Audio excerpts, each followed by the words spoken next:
Welcome to another recap of VCT Rostermania, where we will do way too early grades of teams who have solidified their starting five, as well as go over certain moves that teams in different regions have done. First off, let's start off with Gen G, who were able to bring back the likes of Munchkin, Texture, and Charon, and just those three alone, you're in good hands, obviously. However, it looks like Gen G will not be competing in 2025 with Meteor or Lakia because they picked up Foxy9 and Yeoman. And it's kind of tricky because you could make a pretty good argument that both these players are better than Lakia, but can you say that both these players are better than Meteor, you know? And then you further ask yourself, is Foxy9 plus Yeoman better than Meteor plus Lakia?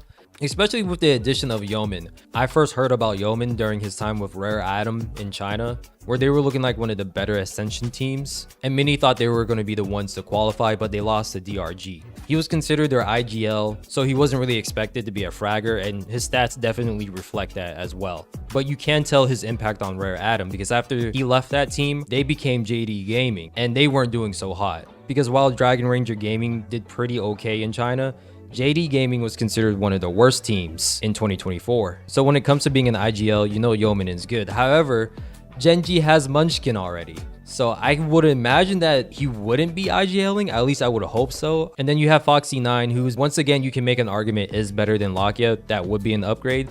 But I'm not too sure that you can say Foxy9 would be better than Meteor on this team. They were able to play in an off-season tournament, and I don't really rate those too high, which I explained in the previous video as to why. But overall, I still like this squad. They kept their coach. I'm gonna give them an A-.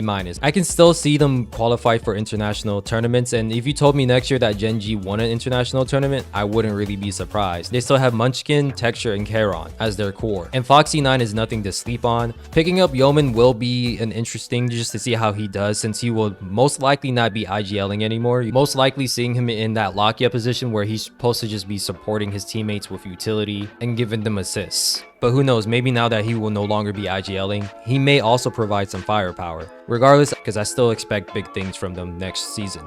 Next, we have Boom Esports. It looks like they're picking up Dulce9, who's from Kazakhstan. And honestly, this is a good pickup because it looks like he will be replacing their controller. And during Pacific's Ascension tournament, he was considered one of the better omens, where he had the second highest ACS and ADR. And one of the other reasons why I like this pickup is because it looks like he can flex onto other agents like Yoru, where he performed pretty well on. And honestly, just a big shout out to Revenant Esports for trying to find more players from Kazakhstan, mainly because I remember there being a post talking about how players from Kazakhstan struggle to compete in tournaments just because of the server issues, seeing how their pings are rarely ever ideal, and to really showcase their full potential too. And if anyone else is looking for a controller, I will definitely look into Sultan, seeing how him and Dulce9 pretty much just carried Revenant Esports out of the South Asia Challengers League. And I also think Paradox seems like a pretty good pickup too, if anyone's looking for controllers. Overall, I think Boom Esports made a pretty good decision here. I'm gonna give this a B+,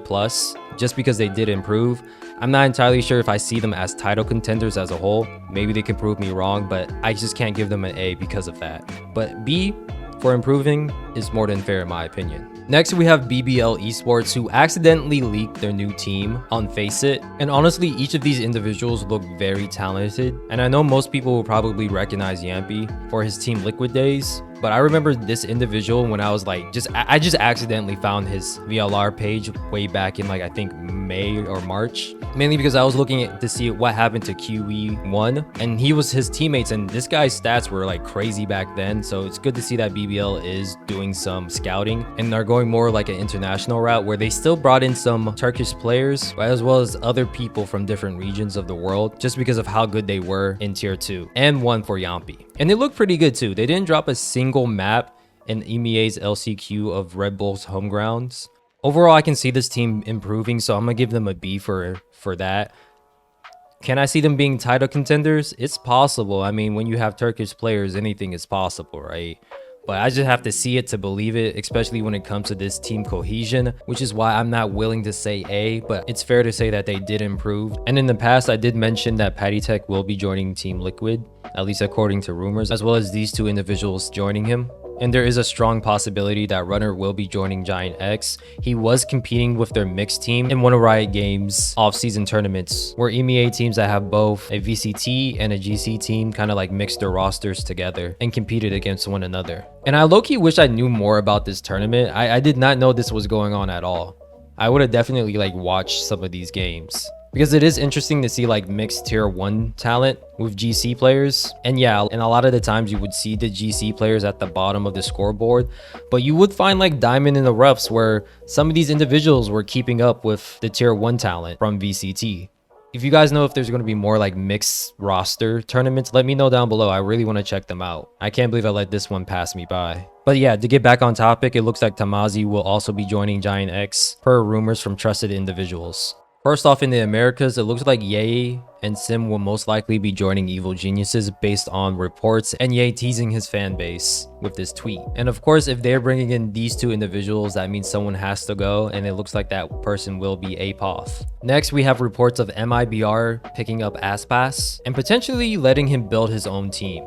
A lot of people are saying that Nazir will most likely be on this team, seeing how Aspas was a little bit vocal about his displeasure with seeing Nazir kicked off the team last minute during the 2024 season in favor of Calm. And honestly, I think this is a good idea. If MIBR is able to acquire Aspas officially, you want your star player to be happy, and why not let him build his own team in the process too? There are also reports saying that this is possible because Leviathan is lowering his buyout clause, because it looks like Leviathan is committed to Demon 1, and they just couldn't afford both Demon 1 and Aspas at the same time. And while speaking of Leviathan, it looks like they're trying to go after this individual here, but this tier 2 Brazilian player is in hot commodity, seeing how MIBR and crew wants him too. And there were also rumors about Loud wanting to pick him up as well. But to get back on topic with Leviathan, it looks like Netank could be joining them as well. And I do want to mention that if Aspas does get picked up by Made in Brazil, and he's able to build his own team, it would just be crazy for the Americas region.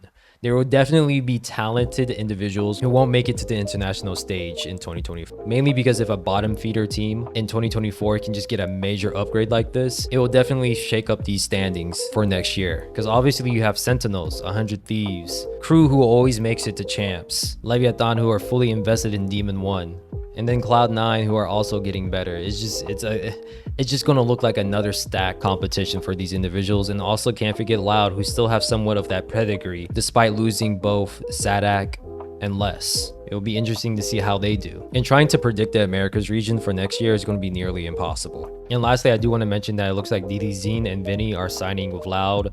It's been speculated for a little bit, but they said there's just been issues with like contracts and negotiations a little bit that's been holding this up, but it looks like things are being pushed along forward.